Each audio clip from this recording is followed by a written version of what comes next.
Welcome to Films and Stars على قناة MBC4 Edits. Insider's Guide to the Movies.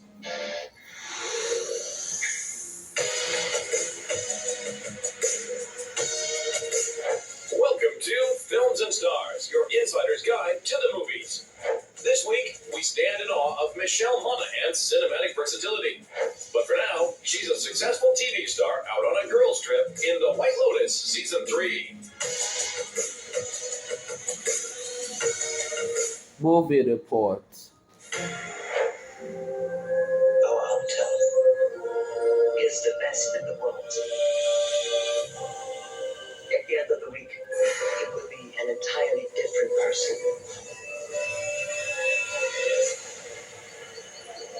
To Thailand, and a week of new memories. Fans of quirky dark comedy rejoice as the third season of the popular series The White Lotus is finally upon us. This Emmy Award-winning social satire once again boasts an all-star cast that heads to an A-list resort to unleash their worst, most privileged impulses.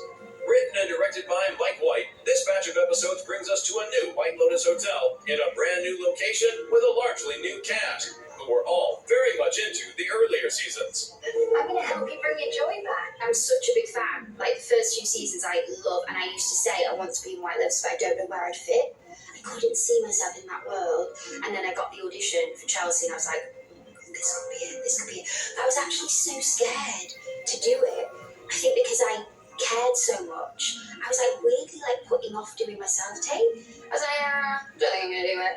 And my friends were like, do you think you might be self-sabotaging here because you feel like you might get it? I love it just as much as everyone else loves it. Of course, being invited to be a part of it, you certainly want to do it justice, and you want to be in service of Mike's brilliance. You know, he's such a master of tone, and I think that is something that we all, were motivated by. I think what makes this particular season a little bit different is that we're in Thailand. It's the location, and what's exciting is that we see each of the characters explore Thailand in a way that we haven't seen in previous seasons. And I think as a result of that, this show actually feels bigger.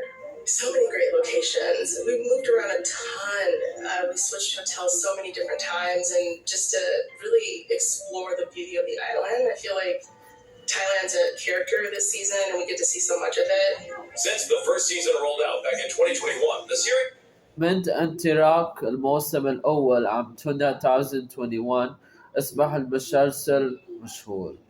That means the مسلسل they were doing is مشهور because it was launched in 2021. But the guest stars,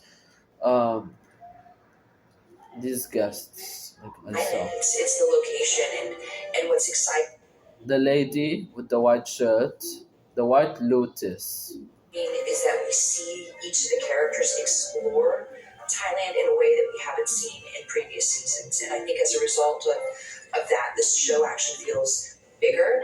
So many great locations. We moved around a ton. We switched hotels so many different times, and just to really explore the beauty of the island. I feel like Thailand's a character this season, and we get to see so much of it. Since the first season rolled out back in 2021, the series has become rather iconic, and its returning cast members were treated like royalty during the shoot. I mean, season 1, we just felt lucky to be working. It was COVID. We were in one location. We weren't allowed to leave the location. And to go from that to White Lotus is like a cultural phenomenon. Like, it's just, and I felt that going in. I felt that pressure and that nervousness. And I remember Carrie came up to me and she was just like, "You're nervous?" She's like, "We're all over there and we're all nervous to meet you." Old friends, long time friends, not old. Happens stays in time.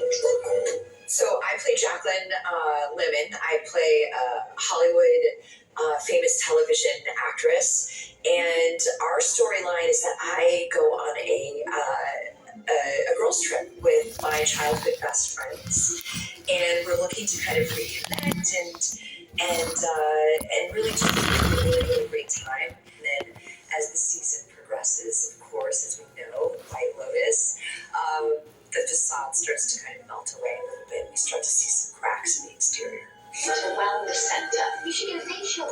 Rick, the lady in the airport thought you were my dad.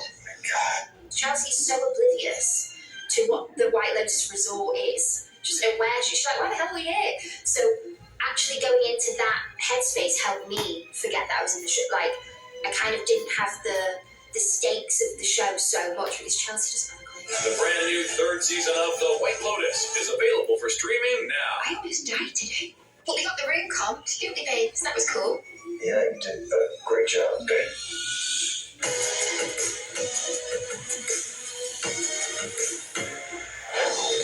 Michelle Monaghan started her career in showbiz as a model before segueing into acting.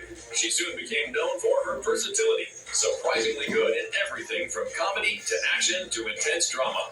I think it's just people mistake me for being just like really, really happy all the time. It's like I really like to explore the darker sides of roles, and that is just, obviously that's what actors do. That's our job. One of her biggest early breaks was in the beloved dark comedy detective flick Kiss Kiss Bang Bang opposite Robert Downey Jr. It's interesting. It's come back around now in like the latter years as a Christmas movie. It's kind of reinventing itself. In fact, people will always say to me like, "Oh, Kiss Kiss Bang Bang is my favorite Christmas movie." I was like, "Oh wow, that's right. It was set around Christmas time," and I never thought of it as that. But I'm glad that it's still. It's found its audience. It's a bit of a cult favorite, and it means so much to me because I'm so proud of that role and everybody in it. Right from the start of her career, Monaghan was working with big-name actors like Downey, Val Kilmer, Casey Affleck, and Jake Gyllenhaal. At first, she was a little starstruck. I'm nervous to meet everybody that I could potentially work with, and then you realize that they're just like you, and they're just doing their job, and everybody's just so nice and welcoming at the end of the day that it makes it much easier. Michelle has appeared in several rom-coms, such as Maid of Honor and The Heartbreak Kid, and knows that being funny is harder than it looks.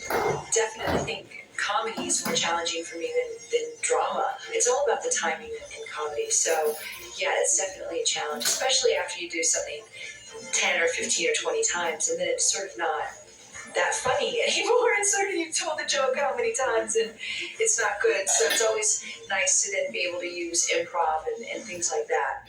Among the big blockbusters on her resume is the Mission Impossible series, where she played the wife of Tom Cruise's character. She joined the team in the third installment, in which she gets kidnapped by a villainous Philip Seymour Hoffman.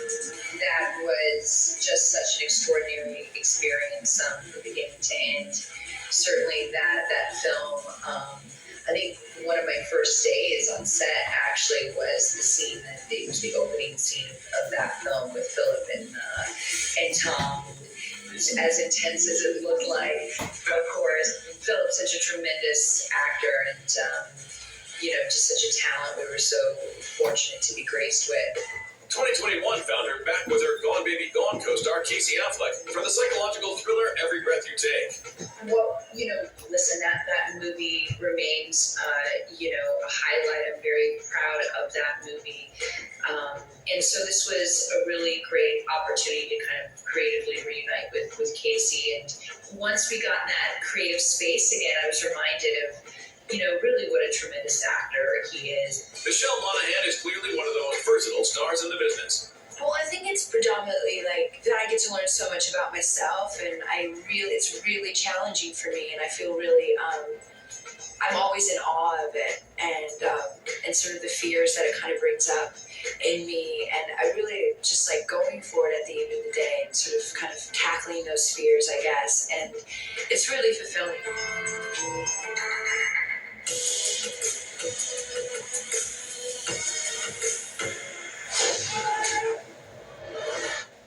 Thank you for finding the time. I will admit, it's not entirely unpleasant seeing you again. For fans, though, that might be an understatement, because after almost 7 years, the vigilante protector of Hell's Kitchen is back. Naturally, there was no other place to celebrate the premiere than in Daredevil City, New York. Yeah, I mean, I was born and raised here, so New York has a special place for me for work, for personal reasons. But there's, we always talk about New York being a character in a show, and I think we have to be here for the premiere. We have to be in this crazy building. Oh my God. It's beautiful and it's fun. It feels celebratory, which not all premieres feel. Sometimes it feels like a chore or a job. This really feels like a party. Premiere, Services City.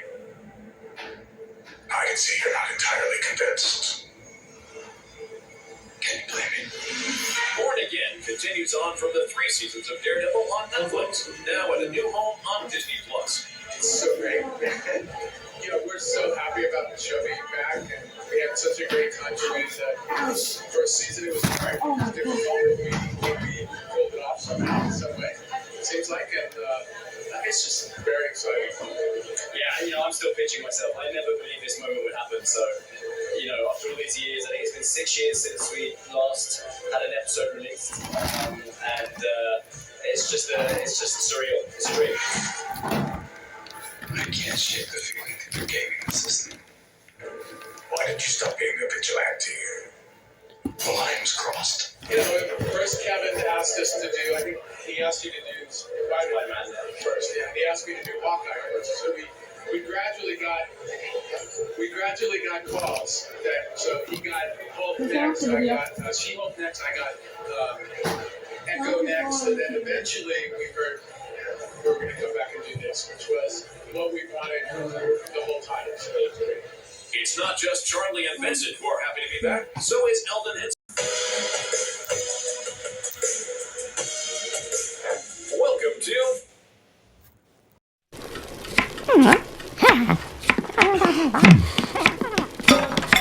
to